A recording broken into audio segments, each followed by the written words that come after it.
Diba wala pang connection to, papunta sa Wi-Fi. So yung ilaw, click lang natin. Punta tayo ng config. Okay.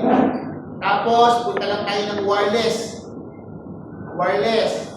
Ano yung pangalan ng ano natin, SSID? Lalagay lang natin, Connecta.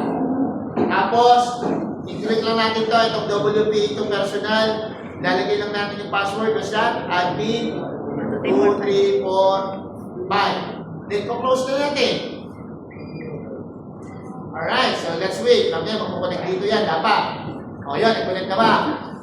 Ulitin pa natin, yan. Inuulit-ulit lang po yan, mga pare. O, yung IPAN naman natin. IPAN, ganun din. Punta mo ng config, punta mo ng wireless. Okay? Papalitan ko lang to. Kung ano yung pangalan ng wifi nyo. Connect ka. Tapos, WPA2 personal. Nalagay ko lang yung password, admin 12345. Close ko lang siya. That's it. Paulitin ko lang. Kaya minsan nagmamabilis ako kasi inuulit-ulit ko na lang naman, di ba? Punta ako ng garage door. Punta ako ng config. Punta ako ng wireless. Papalitan ko lang itong SSID. Kunin ka. Tapos, nabigyan ko na ng password. Admin 12345. Close ko lang yan. Ano pa yung wala ko? Smartphone. Smartphone. Pwede pumunta ng desktop. Yan. Tapos,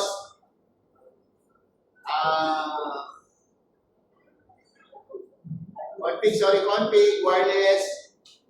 Lagay ko lang dito ay admin 12345. Close natin. That's it. O, nagawa na natin ngayon yung ano. Nagawa na natin yung Wi-Fi. Ibig sabihin, napapag-connect na natin yung ano. Kanina, nagawa na natin lahat ng kulay. Ito, wala na tayong problema sa asul. Tama? Okay, guys. Ano pang kailangan natin configure? Susundin lang natin siyempre instructions. Servers. Ilan ba server natin? 2. Isang IoT at saka isang DNS. Ang DNS, IP address talaga yan. Pero para mas madali nating ma-type sa browser, Facebook, actually, IP address naman talaga yun eh. Ngayon, ang DNS, Domain Name Service. Domain Name Server.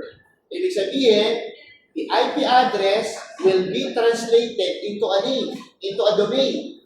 So, ganun po yun. Right? So, pupunta ako dito muna sa DYCI. Okay, pupunta ako ngayon ng, tignan muna natin anong IP nito. May IP ba to? Wala akong nilagay na IP sa dalawa. So, lagyan natin ngayon.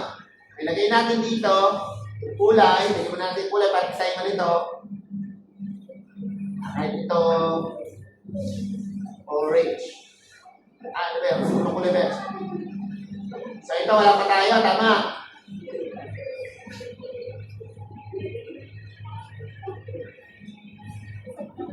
Yun. Sige, dito ka na lang ilagay siya. Para hindi na kayo malito. Masyadong dumami.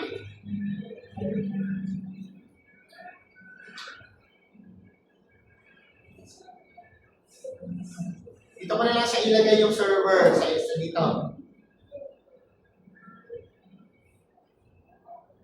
Para hindi kayo magluluhan.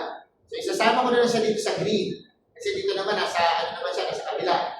Okay? Para wala tayong problema.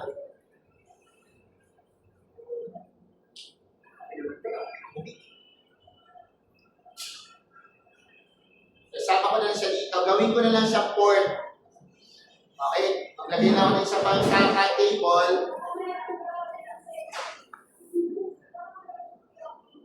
So, gawin ko lang itong port. Lagyan ko na ng label port.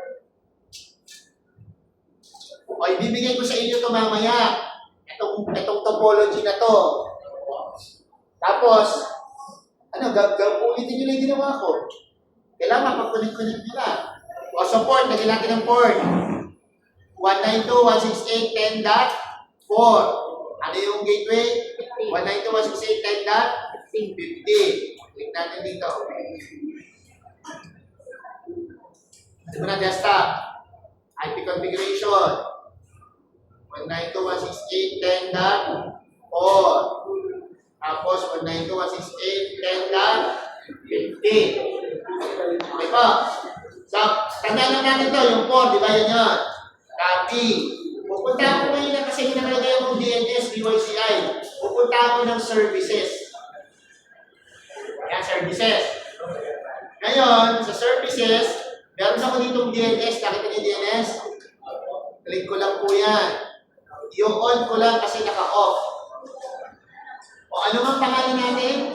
www.dyci.edu.ph. Address, i-paste mo lang 10.4. Tapos, i-add lang natin add. Okay, meron na ako. Tandaan nyo, ano yung ano natin? Tandaan nyo yung IP ng server, 10.4. Tama, 10.4. Okay. So, nagawa na natin yung sa server. Sa pag-server, IoT naman. Ang IoT natin, lagyan na lang natin siguro ng username and password. Username, admin. DYCI na lang. DYCI, tapos password, DYCI. Okay. Server, username, yan. Then, para makita lang natin. So, click lang natin yung server. Napakadali lang nito. Anong IP niya? 0.10. Okay, tapos punta lang ng service. Yung IoT, very simple. IoT, i-on mo lang. That's it. Ganun na kasimple. Okay? In-on ko lang. Pero syempre, magre-register tayo. Magre-register tayo sa IoT. Ano nga username, password, DYCI. So, gamitin ko to. Dahil magkakakulit na to, kahit saan ako gumamit ng computer, pwede. Okay. Ang gagawin ko, dito na lang sa katabi, sa 4. Pupunta ako ng web browser. Web browser, para lang ako ng internet. Anong address ng server natin, ng IoT? Anong address ito? 172.16.0.10. Tandaan nyo na. O, ilalagay ko lang dito yun. 172.16.0.10. Enter. Ayan. Sa sign up ngayon tayo. Sign up. Username. Ano yung lagay natin? DYCI. DYCI. Then create. Okay. Kung nakakreate natin, close na natin. Pagpunta natin ngayon sa server, pinalikan natin yung IoT server, pagpunta natin dito sa IoT, meron na naka-register. So, tapos na ba? Siyempre, hindi pa tapos. Kailangan makukontrol natin yung IoT. Diba? Control natin yung IoT. Okay. Pupunta ako ng ilaw. Tapos, bababa ako dito. Ayan, nandito ako sa config. Bababa ako, nakita nito remote server. Anong address na pinatatanda ko sa inyo kanina? 172.16.0.10. Ano yung username natin? Password, DYCI. Connect natin.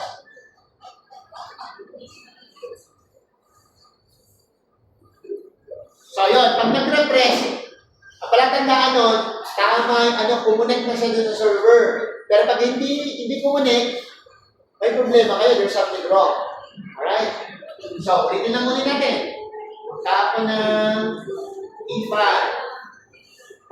And then, pupunta lang ako sa baba ulit, home server. Ito po yan, sa config. Home server. Lunga ulit, 172.16.0.10. Tapos, DYCI. Pag nag-refresh, pumunay siya doon. Okay. Happy ko na lang ito para hindi ako mag-time mamaya, ha? Right. Close. Ito naman ako sa garage. Paulit-ulit lang ito, ha? Mga kasi nyo, bababa lang ako. Gateway.